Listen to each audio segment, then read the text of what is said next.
আজ পহেলা বৈশাখ, নতুন বছরের সূচনা। গত কয়েকদিনের আবহাওয়ার খামখালিপনার সাক্ষী থেকেছে রাজ্যবাসী। কখনো হয়েছে ঝড় বৃষ্টি, তো কখনো শুকনো থাকছে আবহাওয়া। নতুন বছর বরণের দিন অর্থাৎ নববর্ষের দিন কেমন থাকবে এ রাজ্যের আবহাওয়া, কি বলছে আবহাওয়া দপ্তর, চলুন দেখে নেওয়া যাক। আবহাওয়া দপ্তর সূত্রের খবর, আজ পয়লা বৈশাখ থেকেই আবহাওয়ার পরিবর্তন হবে। এবার তাপমাত্রা বাড়ার পালা, ধীরে ধীরে ঊর্ধ্বমুখী হবে তাপমাত্রার পারদ। তবে এরই মাঝে বাংলার বেশ কয়েকটি জেলায় বৃষ্টির সম্ভাবনাও রয়েছে। আবহাওয়া দপ্তর জানিয়েছে, আজ দক্ষিণবঙ্গের উত্তর 24 পরগনা, দক্ষিণ 24 পরগনা, বীরভূম, মুর্শিদাবাদ এবং নদিয়ার কোনো কোনো জায়গায় হালকা বৃষ্টিপাত হতে পারে। আজ দক্ষিণবঙ্গের 5 জেলা ছাড়া বাকি সমস্ত জেলাতেই শুকনো আবহাওয়া থাকবে। এরপর আগামীকাল উত্তর 24 পরগনা, দক্ষিণ 24 পরগনা এবং পূর্ব মেদিনীপুরে বৃষ্টির সম্ভাবনা জারি থাকবে। আজ বজ্রগর্ভ মেঘ সঞ্চারের ফলে অধিক বৃষ্টি হওয়ার সম্ভাবনা দীঘা সহ পূর্ব মেদিনীপুরে। তবে বৃষ্টির জন্য তাপমাত্রা কমার কোনো পূর্বাভাস নেই। আজ থেকে গোটা দক্ষিণবঙ্গেই গরম বাড়বে। শীঘ্রই তাপমাত্রা 40 ডিগ্রি সেলসিয়াসের গণ্ডি পেরোতে পারে। আগামী কয়েকদিনে দক্ষিণবঙ্গে 5 ডিগ্রি সেলসিয়াস পর্যন্ত তাপমাত্রা বাড়বে। আজ থেকেই গোটা রাজ্য জুড়ে তাপমাত্রা বাড়ার পূর্বাভাস দিয়েছে আবহাওয়া দপ্তর। উত্তরবঙ্গের জন্য বলা হয়েছে, আজ পহেলা বৈশাখে বৃষ্টি জারি থাকবে উত্তরবঙ্গে। উত্তরবঙ্গের দার্জিলিং, জলপাইগুড়ি, কালিম্পং, আলিপুরদুয়ার, কোচবিহার, উত্তর দিনাজপুর, দক্ষিণ দিনাজপুর এবং মালদহে আগামী বৃহস্পতিবার পর্যন্ত বৃষ্টির সম্ভাবনা রয়েছে। আগামী সপ্তাহে তাপমাত্রা ধীরে ধীরে 2 থেকে 3 ডিগ্রি সেলসিয়াস বৃদ্ধি পেতে পারে। এবার চলুন আমরা আবহাওয়া মানচিত্রের মাধ্যমে দেখে নেই বিস্তারিত পূর্বাভাস। আমরা চলে এসেছি পশ্চিমবঙ্গের আবহাওয়া মানচিত্রে, যেখানে আজ আলিপুর আবহাওয়া দপ্তর থেকে বলা হচ্ছে যে পশ্চিমবঙ্গের এই ওপরের দিকের দার্জিলিং, তারপর কালিম্পং, অন্যদিকে আলিপুরদুয়ার এবং কোচবিহার জেলায় বজ্রবিদ্যুৎ সহ বৃষ্টি এবং সঙ্গে দমকা ঝড়ো হওয়ার সতর্কতা থাকছে।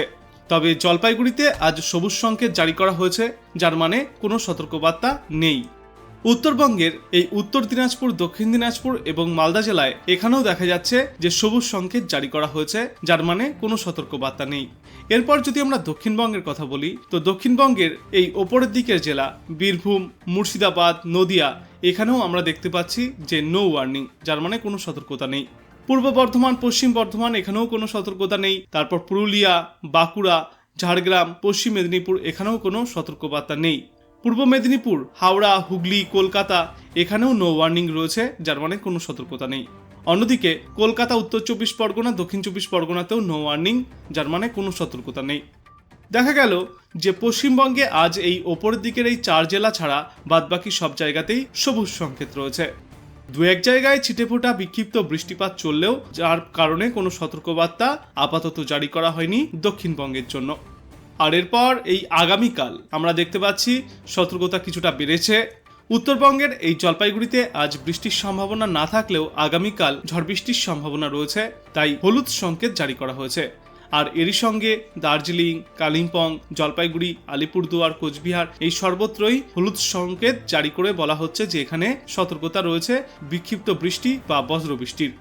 অন্যদিকে এই উত্তরবঙ্গের এই নিচের দিকের 3 জেলা উত্তর দিনাজপুর, দক্ষিণ দিনাজপুর এবং মালদায় আগামীকালও কোনো সতর্কতা নেই। আর এর পাশাপাশি আমরা সমগ্র দক্ষিণবঙ্গের জন্যও দেখতে পাচ্ছি যে এখানে নো ওয়ার্নিং রয়েছে আগামীকাল, যার মানে কোনো সতর্কতা নেই কোথাও। এবং তারপর আগামী 16 তারিখ আমরা দেখতে পাচ্ছি উত্তরবঙ্গের ওপরের দিকের এই 3 জেলা দার্জিলিং, কালিম্পং এবং জলপাইগুড়িতে হলুদ সংকেত রয়েছে, বজ্রবিদ্যুৎ সহ বৃষ্টিপাত হতে পারে, যার জেরে এই সতর্কতা জারি করা হয়েছে। তবে বাদবাকি জেলাগুলিতে মোটামুটি সাধারণ আবহাওয়া থাকবে, তাই এখানে কোনো সতর্কবার্তা জারি করা হয়নি, সবুজ সংকেত রয়েছে। দক্ষিণবঙ্গেও আগামী মঙ্গলবার দিন এই সবুজ সংকেত জারি করা হয়েছে, কোথাও কোনো সতর্কতা নেই। তারপর আমরা আগামী বুধবার দেখতে পাচ্ছি যে কিছুটা বৃষ্টির পরিমাণ বাড়ার সম্ভাবনা রয়েছে, তাই সতর্কতা বেড়েছে উত্তরবঙ্গে। উত্তরবঙ্গের সবকটি জেলাতেই হলুদ সতর্কবার্তা জারি করা হয়েছে এবং বলা হচ্ছে যে দার্জিলিং, কালিম্পং, জলপাইগুড়ি, আলিপুরদুয়ার এবং এই কোচবিহারকে বাদ দিয়ে ওপরের দিকের বাদবাকি এই 4টি জেলাতে বজ্রবিদ্যুৎ সহ বৃষ্টি এবং সঙ্গে দমকা ঝড়ো হাওয়া বইতে পারে। আর এই কোচবিহারে বজ্রবিদ্যুৎ সহ বৃষ্টিপাত হবে। উত্তর দিনাজপুর, দক্ষিণ দিনাজপুর এবং মালদায় এই কোচবিহারের মতোই বজ্রবিদ্যুৎ সহ বৃষ্টি চলবে, তবে এই বাকি 4 জেলার মতো অতটা দমকা হওয়ার সম্ভাবনা এইসব এলাকাগুলিতে নেই। আর এদিকে দক্ষিণবঙ্গে আগামী বুধবারও সবুজ সংকেত জারি করে বলা হচ্ছে যে কোথাও কোনো সতর্কবার্তা নেই। তবে বলে রাখা ভালো যে আমরা দেখতে পাচ্ছি দক্ষিণবঙ্গের জন্য আপাতত কোথাও কোনো সতর্কবার্তা আবহাওয়া দপ্তর থেকে বলা হচ্ছে না। তবে এই ক্রমশই কিন্তু তাপমাত্রা এবং আর্দ্রতাজনিত অস্বস্তি বাড়বে, তাই তাপপ্রবাহের মতো পরিস্থিতি তৈরি হতে পারে এই বিশেষ করে পশ্চিমের দিকের এলাকাগুলিতে, এবং কলকাতা, উত্তর দক্ষিণ 24 পরগনা আর মেদিনীপুরের এইসব জায়গাগুলোতেও কিন্তু একই রকম আর্দ্রতাজনিত অস্বস্তি এবং তাপমাত্রা মানুষকে ভোগাবে। এবং তারপর আমরা সর্বশেষ আপডেট মানে এই 18 তারিখের আপডেটে আমরা দেখতে পাচ্ছি যে ওই দিনও দক্ষিণবঙ্গের জন্য সবুজ সংকেত জারি করে বলা হচ্ছে কোথাও কোনো সতর্কতা নেই, শুকনো আবহাওয়াই থাকবে। অন্যদিকে উত্তরবঙ্গের নিচের দিকের 3 জেলা মালদা, উত্তর দিনাজপুর, দক্ষিণ দিনাজপুরে নো ওয়ার্নিং, যার মানে কোনো সতর্কতা নেই।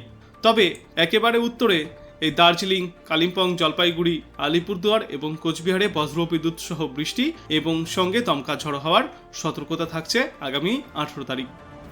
তো আপনি কোথা থেকে দেখছেন এই আবহাওয়ার পূর্বাভাস এবং সেখানে কেমন রয়েছে আবহাওয়া অবশ্যই কমেন্ট করে জানাবেন।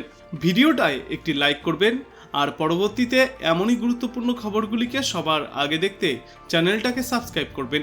ধন্যবাদ।